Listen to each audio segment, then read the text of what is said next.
Vamos aqui falar então do regime jurídico do PPA. O que é importante que conheçamos sobre o PPA.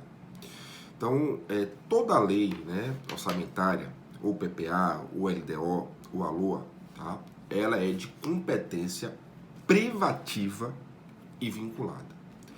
Ela é privativa, né, em sede federal, tá, do presidente da República. Então, só o presidente da República é que pode encaminhar, né, esse projeto de lei orçamentária para o Congresso Nacional.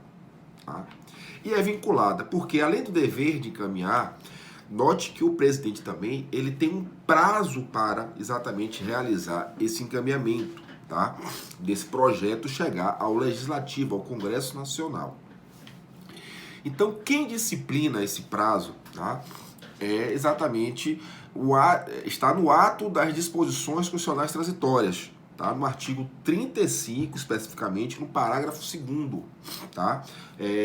Veja, no artigo 35, parágrafo 2º, se estabelece que o presidente tem até 4 meses antes do término do exercício financeiro, ou seja, até o último dia de agosto, para que este projeto chegue em mãos do presidente do Senado, né, que, por sua vez, em 48 horas vai encaminhar para a Comissão Mista de Orçamento, que é uma comissão formada por senadores e por deputados federais, certo? Então, esta comissão vai exatamente realizar uma análise sobre o projeto que foi apresentado e procederá exatamente com o encaminhamento dos pareceres e daqui a pouco eu falo também da perspectiva das emendas, certo? Das emendas a esse projeto orçamentário de forma específica, certo?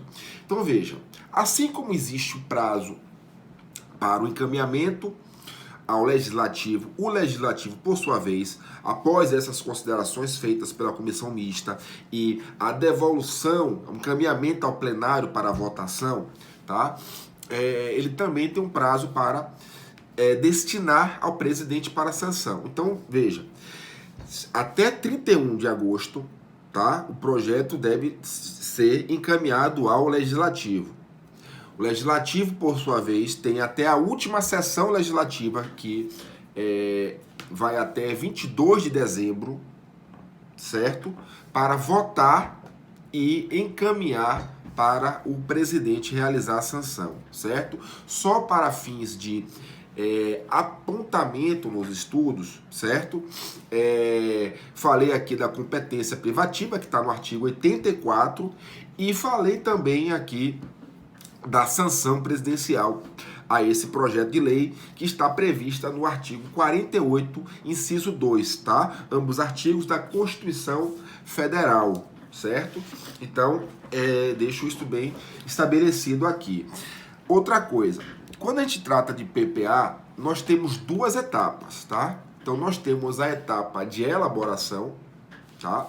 E temos a etapa de votação, né, que é a etapa de tramitação legislativa. Então, esta etapa da elaboração, ela na verdade é exclusiva do Executivo. E esta etapa da tramitação legislativa, por verdade, é de competência do Legislativo, tá? O que é importante falar, então, dessa fase administrativa, dessa fase de elaboração, tá? O ente, tá, federativo, e aí eu posso falar todos eles possuem, né, órgãos específicos que têm essa missão, tá? Essa missão de realizar um planejamento, né, de estabelecer metas, né, de realizar estudos comparados, tá, com instrumentos anteriores, com perspectivas futuras também, tá? Então veja só, em sede federal, tá, o órgão que é responsável por sistematizar, que é responsável para munir o governo federal de informações para que ele possa planejar é o Ministério do Planejamento, tá? Então, que é um ministério especificamente de gestão, tá? Então, ele sistematiza, organiza procedimentos, tá?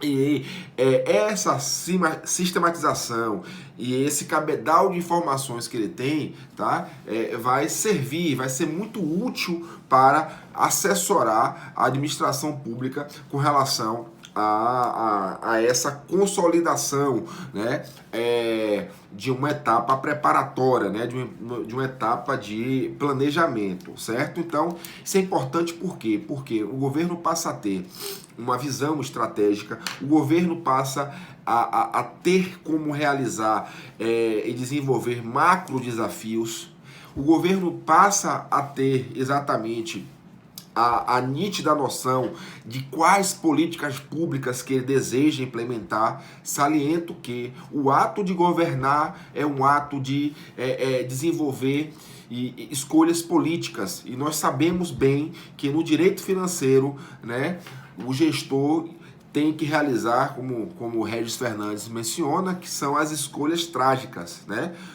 Ou seja, nem sempre quando ele vai atender uma necessidade pública, ele tem condição de atender todas as demais. Então, é por isso que se fala, né, do aspecto político do orçamento, que são as escolhas políticas que cada gestor realiza, tá? De modo que ele venha pensar na coletividade, ou seja, naquela escolha que é mais propícia, tá? Que é mais efetiva, que é mais eficiente, que consegue atender um número maior, tá, de pessoas, tá?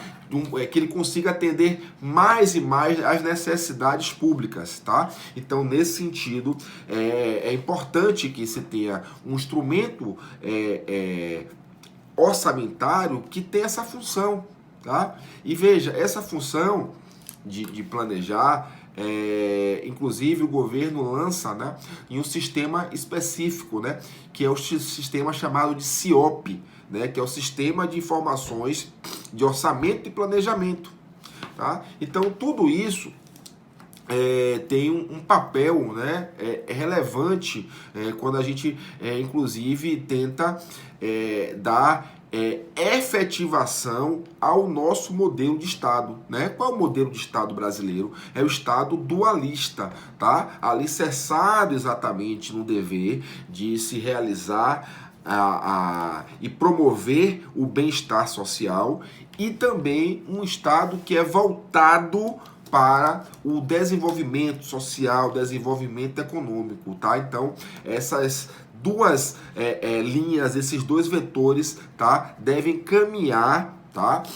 em um mesmo plano, certo? Por isso que se fala que é o Estado dualista, tá? Então, voltando, né, para aquilo que nós estávamos mencionando, e ainda tratando de algumas observações pontuais, é interessante que a gente lembre o seguinte: este projeto, então, legislativo, ele é encaminhado para essa comissão mista. Então, essa comissão mista ela é responsável, tá, para exatamente também propor emendas, tá?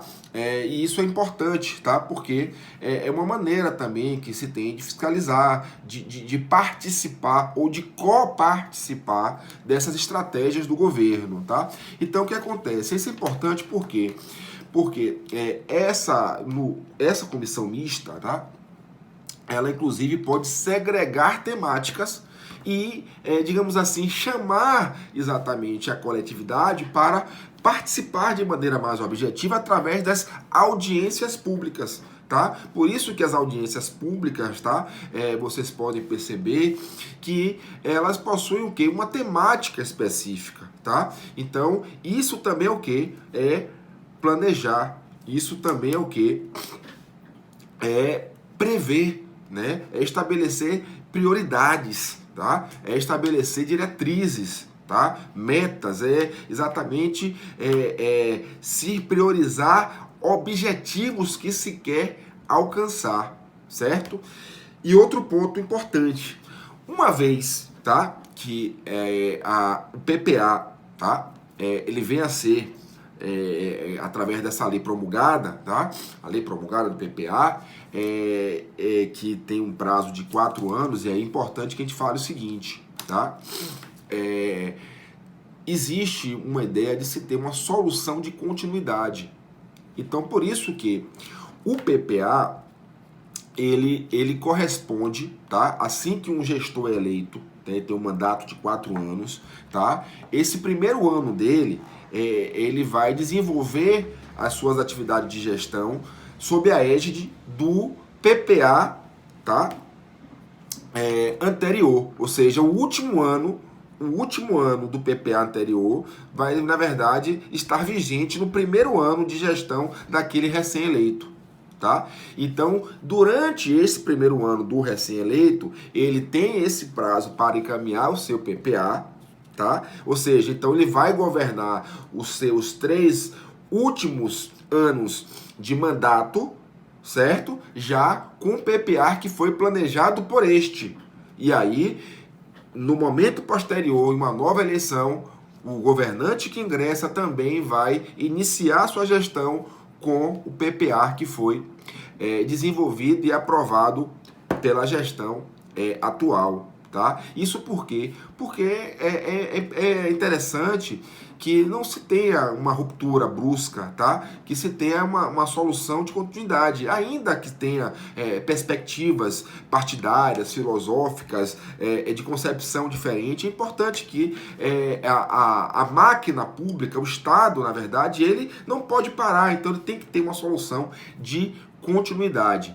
E agora, o que eu quero tratar com vocês? Uma vez aprovado, tá, ele passa a irradiar efeitos jurídicos de relevância. O que eu quero dizer é que o PPA não é tão somente, tá, uma norma que você tem um distanciamento de perspectiva de aplicabilidade, tá? Ele irradia efeitos jurídicos e isso ganhou contornos objetivos, sobretudo com a lei de responsabilidade fiscal. Vamos a esses efeitos então.